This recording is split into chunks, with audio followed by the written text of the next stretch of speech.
welcome back to the channel. I'm Mike at Northwest School of Fly Fishing, the old fish hobo, and I'm talking to you today about fly fishing high desert rivers. Out here in the West, we have a lot of desert. We have a lot of high desert. In particular, most of our states in the West have these high desert rivers. They're just not well known or known at all. We certainly have them in Idaho, Washington, Oregon, Utah, California. They're out there, and they're there for you to be fished. It's just that nobody fishes them, or few people fish them. And the reasons are because in the summer, it's too hot to fish these rivers. In the winter, it's too cold to fish these rivers. So they don't get really fished a lot. They're relatively unknown. But how do we find these desert rivers? Well, the one that I went to this weekend was not on YouTube. Very little information on the internet. But I had a feeling something about this river. And typically what I'm doing when I'm looking for these high desert rivers are a blue line on a map. So I start with a map and I see that blue line and I start researching, where does that blue line go? Where does it start? Where does it end? And then from there I can go to Google Maps. I can find it there. I'll then try YouTube and then try the internet. But Google Maps is really where I really zone in on it. What kind of trout is there? And it really boils down to me just going and finding out for myself. And I usually do that in a very casual way. Of course, I have my fly fishing gear with me, but I'm typically there to find out what's going on with this river. And when I'm there, if I see other people there, I'll talk to them about it. Certainly, test fish it. In particular, the river that I was at this weekend, I only caught a few fish. But the fishing wasn't that bad either. However, there was quite a hatch going on, and we have the video of some rising fish that I was casting to.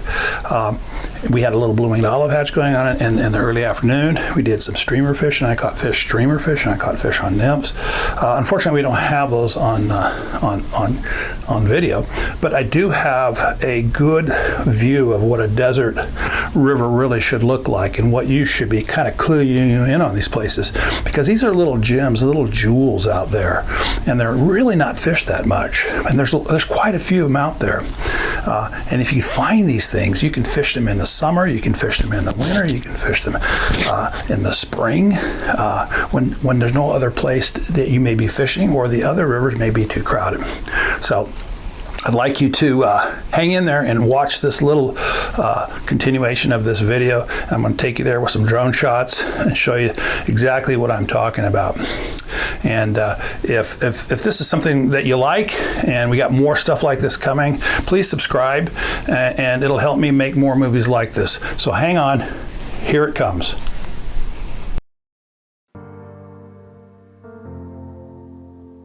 Finding and then fly fishing desert rivers are really not that hard to do. It's where the desert meets the mountains.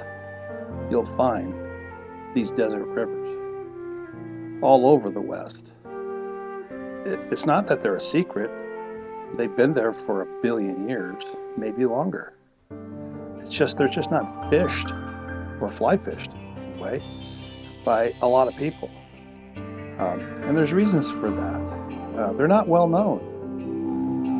They're not written about. They're not on television. It's hard to find them on the internet, let alone YouTube. But they're there. Like I said, they've been there for 1 billion years, and they have trout. And it's up to you to find these rivers. And there's really no excuses nowadays with the tools that we have. This particular river I'm fishing right now, I found this on a map. Just a regular fold-up map with a blue line. And that's really where it begins, are the blue lines.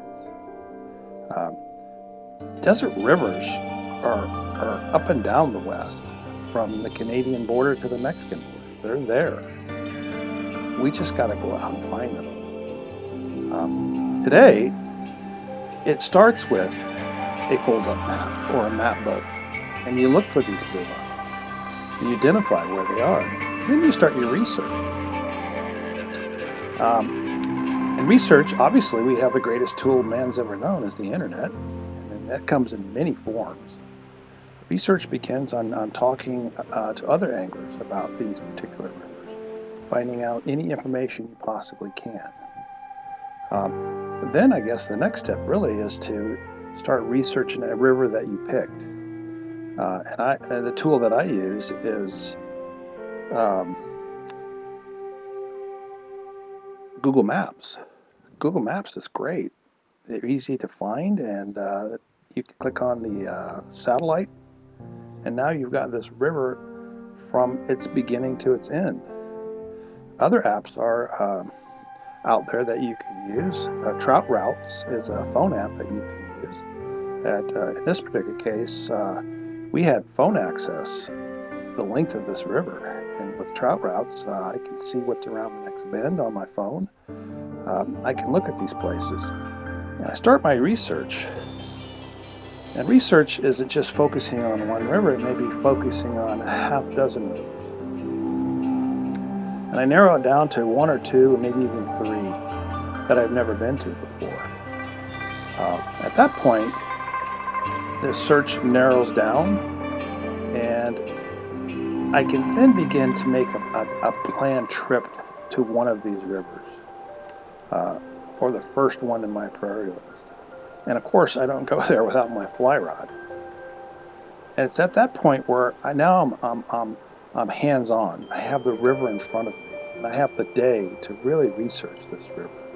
I don't spend a lot of time fishing. I do throw out a fly here and there, but I'm really out to discover what this river is and if there's really any fish in here. When I got boots on the ground, I also have other people that live around this river, usually. There might be farmers or ranchers, there might be guys in town, there might be even a fly shop somewhere. Local information doesn't get out on the internet, and this can really help you when you talk to people who live in the area who may or may not fish this river. But at the end of the day, it all boils down to you breaking out your fly rod and going to the river, getting your line wet, and really seeing what's there. By the end of your trip, you can either mark it on or off your list. But in many cases, all rivers have a personality, and they're either going to treat you good or treat you bad or be indifferent. Either way, it's kind of hard to judge a river, especially one that looks as good as this one, if you don't catch any fish. At that point, then it becomes, I'm going to go back to this river. And then you move on down your list, and you continue to research and find these rivers because they're jewels. It's too hot in the summer to fish these rivers. It's too cold in the winter to fish these rivers. They don't even know if it's a tailwater river or it's a freestone river. They just don't know. And one thing I know about fly fishermen is if it's unknown, there's a reluctancy to fish that river. So out of the three that you researched, one might be just that little gem like we're looking at here, where there are trout, or brown trout, rainbow trout. There's no one fly fishing. On this particular river, the talk of the town, so to speak, on this river is there's no trout in this river. It's just a desert river. It's lifeless. There's no fish in it, and that's the general consensus of what I heard from my area on this particular river, and that's just a few people. When I got to the scene of the river, when I got to talking about people that live in towns and ranches around the area, it was just the opposite. The river's rich. Showed me places or told me places where I could fish. And that's where the odyssey really began for this particular river. And even though we don't have any videos of us catching fish, we did catch fish. And the neat thing about desert rivers is I was prepared. I was prepared to to dry fly fish. I knew it was going to be, if there's any possibility, there would probably be a blue winged olive mayfly hatch in the early afternoon. I knew that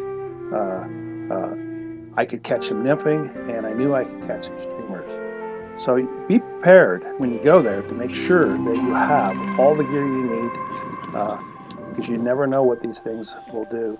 You never know what these rivers are going to have on them. So you need to be prepared. I tried to hold the fish up for you. It flopped out of my hands before I got it to you. Folks want to see a money shot.